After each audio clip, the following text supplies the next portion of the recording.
United States of America and even Israel has never called Nigeria as a nation or called Nigeria a nation state or a nation country is because of the division that has been existing between the tribal lines. And there is this video I have been searching for and I finally laid my hand on it. The video is not what you see everywhere. It's not circulating everywhere online. I know where I went to fetch out this video for you. So you can know the truth about the hatred about some particular tribe in Nigeria.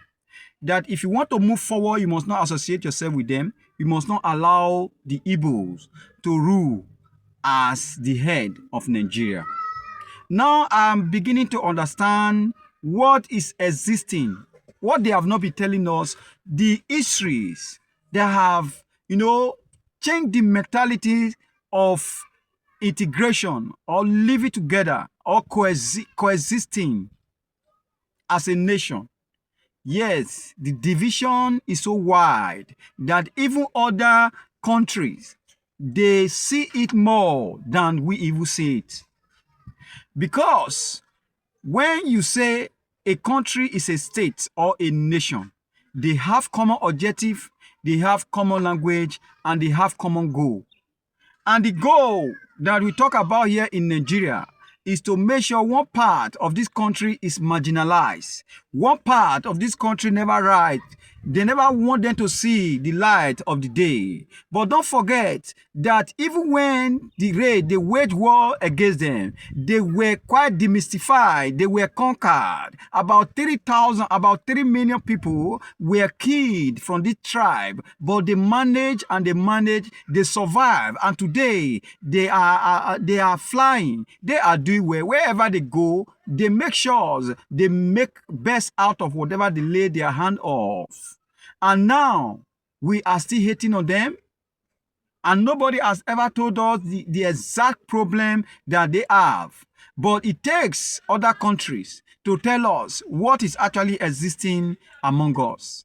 What is that is existing among us that we don't know? You are going to hear it from this video that I'm going to play for you today. Thank God this video is not from the foreigners, it's not from Igbo man, is from a Yoruba elder, a Yoruba man that you know, that his face is very conspicuous, and thank God they are spilling out the truth, and we are beginning to know the truth about them. And if all these things that you have laid down is actually the truth, why not allow these people to go their own separate way? Let everybody go their own way so that we can chase a common goal. They can chase their own common goal, because when you measure America, they know what they are chasing. They want to become number one in everything that they do. Now, when you measure the nation Nigeria, what are we chasing? The only thing that I know that we are chasing now is how to eradicate the insecurity in the land. And it's increasing. The more we chase how to eradicate this, the more the insecurity is increasing. Please listen to this video. You will understand better what I am talking about. So, do you want me to be honest or just speak, political correctness here? But I choose to be honest with you. I choose to be honest with you. And for me to be honest with you, I have to go back a little bit. But let me start with the situation that we're facing in this country today. If you believe that those that are in power in Nigeria today would ever contemplate the possibility of giving power to an Igbo man in 2023 or thereafter, then you still haven't fully understood the challenge and the problem that we have in this country today. You need to understand that the mindset of some of these people, not all, some, but those that Buhari represents, that is his own clique within the Fulani ruling class, not all Fulanis, but his own clique, who are in power today. Their mindset is that the most dangerous people in this country and the people that they must suppress more than any other are the people of the Southeast. And you need to understand that before the Civil War, and I need to go back in history because that's a damn good question and it deserves a clear answer, a thorough answer. Let's go back a little bit. Before the Civil War, These same people, he, for example, was active then. And you need to remember the role that they played on the night of July 29th, 1966, when the Northern Officers counter coup took place. And 300 Igbo officers were killed in one night, including an Igbo head of state. He was involved. And many of them that are running this country in that cabal today were involved, or he supported it. They said it was to pay back for what had happened in January 15th, 1966. Now, after that, what happened? The same people unleashed their people on Igbo civilians in the northern part of this country, and the figure that is often cited is 30,000 were killed. It's not true. Closer to 100,000. Not only were they killed, people, women had their stomachs cut open, and little babies were pulled out and their heads were dashed against the wall. That is what they did then in 1966, before the Civil War. And the Igbos were slaughtered like flies all over the north by these same people. They went rushing back to the east, where they believed they were safe. And the position was this: the leader of the core northern Muslims within the army, Murtala Muhammad, urged Gawan, who was head of state, to march on the east immediately and wipe out the Igbos. Gawan, to his credit, refused to do that and said, no, let's negotiate. And the negotiations started. They broke down, then there was a civil war. In that civil war, 3 million Igbos were killed by federal forces. They were killed by all of us. I'm from the southwest. I take responsibility for that, as every other Nigerian ought to. Civilians, not soldiers. 3 million, including 1 million children, subjected to genocide, subjected to mass murder, subjected to ethnic cleansing by us. The war ended. We did not apologize. Instead, what did we do? What did we do? We took all their property in the name of abandoned property. We gave them £20, even if they had $1 million in the bank. And we said, come back, no victor, no vanquished. Biggest lie from the pit of hell. There was a victor and there was a vanquished. And we all know who was who. They came back into Nigeria and we reintegrated them. But even with all the reintegration, no Igbo man could be trusted to be General Officer Commanding GOC until Obasanjo came to power in 1999. Igbos were not allowed to rise up within the military or in any power configuration in the country. It was something that was understood, that you never put an Igbo man in a position of real power. You can give him appointments, but you don't put him in a position of real power. Okay.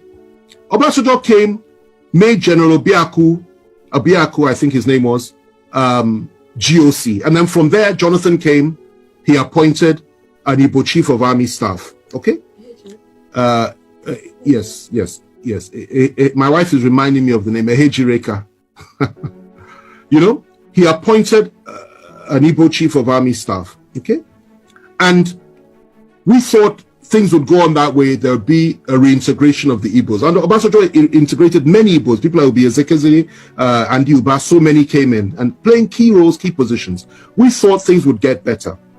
And unfortunately for us though, in 2015, everything changed because Nigerians elected, in quotation marks, a man that had, again, I say it again, a different worldview and went back to the pre-1966 disposition and mentality of things. And that position was that Igbos cannot be trusted. Igbos have no rights. Igbos are members of the, he called them 5%, I believe, that didn't vote for him. And his mindset was he will teach Igbos the lesson of their lives. And he has done precisely that. If the killings had stopped then, I would have said, okay, fine. Everything we said is history. But sadly, it didn't stop. Igbo youths, IPOB youths, Igbo nationalists have been killed under this government. More have been killed than at any other time during this, apart from during the Civil War, under this government. Igbos have been hopelessly marginalized by the government. Igbos have been treated with contempt by this government. Not just Igbos, Southerners, Christians, and Middle Belters. They've added that one as well. And that's what's going on. And what the Igbos was subjected to by all of us in 1966 is what we are all being subjected to now by those that are around Buhari. Now, going to your question, given all that, before I come to that, let me just add this. IPOB says they want to have a referendum. They want the right to self-determine. And you label them as terrorists when none of them has ever carried a gun, as far as I'm aware. I was in prison with Nnamdi Kanu. I had extensive discussions with him. I got to know him. I understood his mindset, and I could feel his pain for his people. Yet they say they want to have a referendum.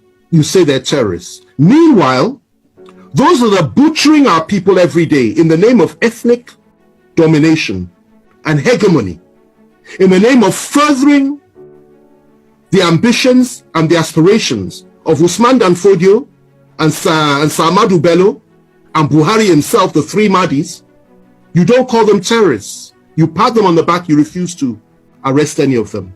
And you say what they're doing is okay. You encourage them. Okay? And the same you, free Boko Haram terrorists, the same you once said that you want to apply Sharia all over the country. The same you said Muslims should only vote for Muslims. The same you says an attack on Boko Haram is an attack on the North.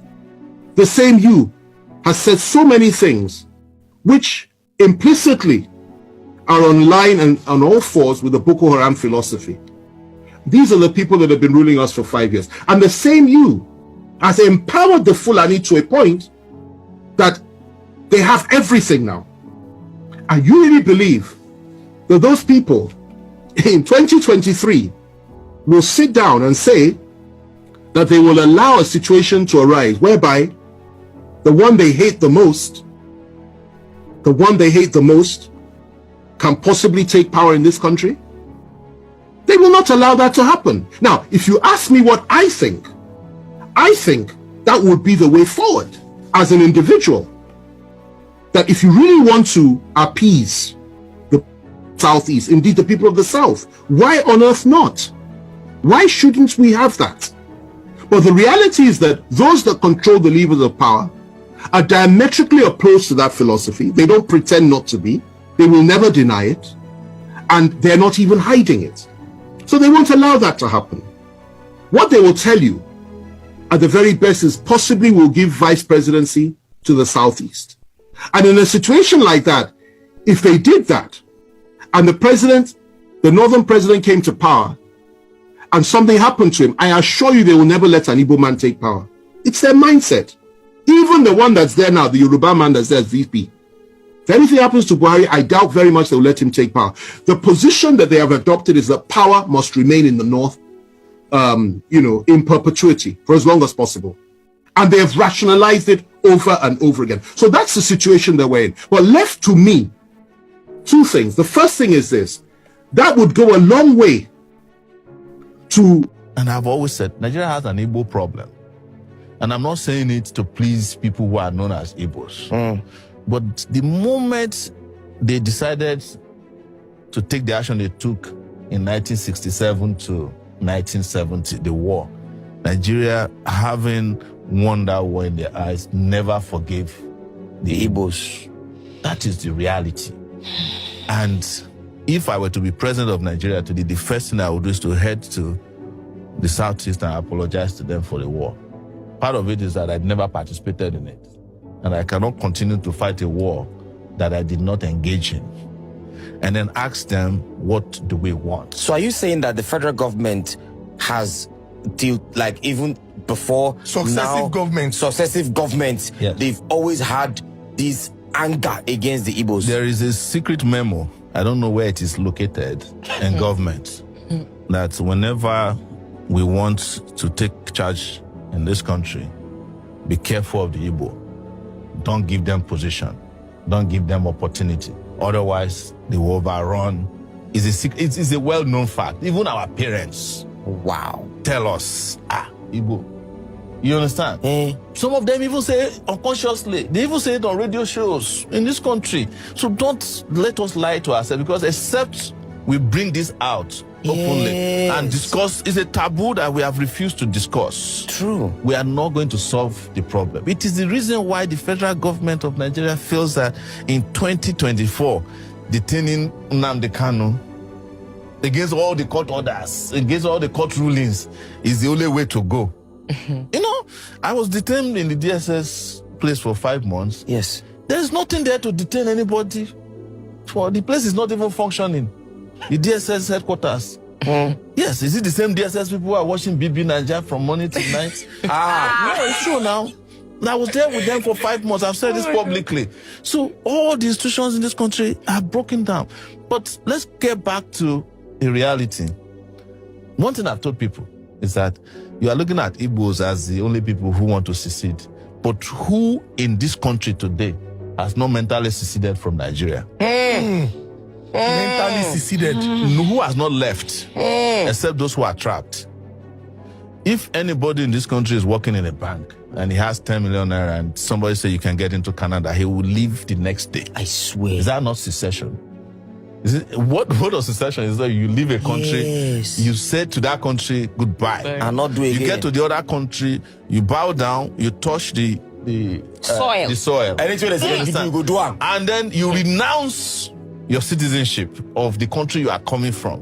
Is that not what they call secession? So, if you want to look at the number of people that have seceded in that Japa syndrome, there are more than all the Igbos combined together who are asking to leave. Nigeria has a problem. And I've always said, Nigeria has an Igbo problem. And I'm not saying it to